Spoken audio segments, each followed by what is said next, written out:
Hi, anyone knows me? Max Linder, നിശബ്ദ കോമഡിയുടെ രാജാവ്. ചാപ്ലിന് മുമ്പ്, കീറ്റന്റെ സ്റ്റണ്ടുകൾക്ക് മുമ്പ് മാക്സ് ലിൻഡർ സിനിമാ താര പദവി കണ്ടുപിടിച്ചു. 1883 ഫ്രാൻസിലെ ലുവിയേലിൽ ജനിച്ച മാക്സ് ലിൻഡർ ലോകത്തിലെ ആദ്യത്തെ അന്താരാഷ്ട്ര സിനിമാ താരമായി. മറ്റുള്ളവർ സിനിമ എന്തായിരിക്കുമെന്ന് കണ്ടെത്തിക്കൊണ്ടിരിക്കുമ്പോൾ ലിൻഡർ അത് പൂർണ്ണതയിലെത്തിക്കുകയായിരുന്നു. 1905 അദ്ദേഹം ക്യാമറയ്ക്ക് മുമ്പിൽ വന്ന് വിപ്ലവകരമായ ആവർത്തിച്ചുള്ള ഒരു കഥാപാത്രത്തെ സൃഷ്ടിച്ചു. ടോപ്പ് തൊപ്പി, ചൂരൽ, പൂർണ്ണമായും മെഴുകുമീശയുള്ള അദ്ദേഹത്തിന്റെ തടിച്ച മാന്യൻ ഐക്കോണിക്കായി. ആദ്യകാല സിനിമയുടെ സ്ലാപ്സ്റ്റിക് ശീലങ്ങളിൽ നിന്ന് വ്യത്യസ്തമായി ലിൻഡർ സങ്കീർണതയും സമയബന്ധിതവും യഥാർത്ഥ വിവേകവും സ്ക്രീനിലേക്ക് കൊണ്ടുവന്നു. 1910 ആയപ്പോഴേക്കും അദ്ദേഹം ഒരു സെൻസേഷനായി.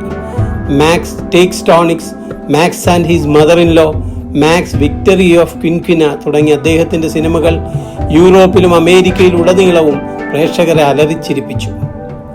അദ്ദേഹം അഭിനയിക്കുക മാത്രമല്ല ചെയ്തത്, സംവിധാനം ചെയ്യുകയും എഴുതുകയും നിർമ്മിക്കുകയും ചെയ്തു.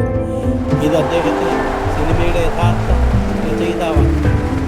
ചാർലി ചാപ്ലിൻ മാക്സിനെ നോക്കി പറഞ്ഞു, അദ്ദേഹം എൻ്റെ അധ്യാപകനാണ്, ഞാനെല്ലാം അദ്ദേഹത്തിൽ നിന്ന് പഠിച്ചു.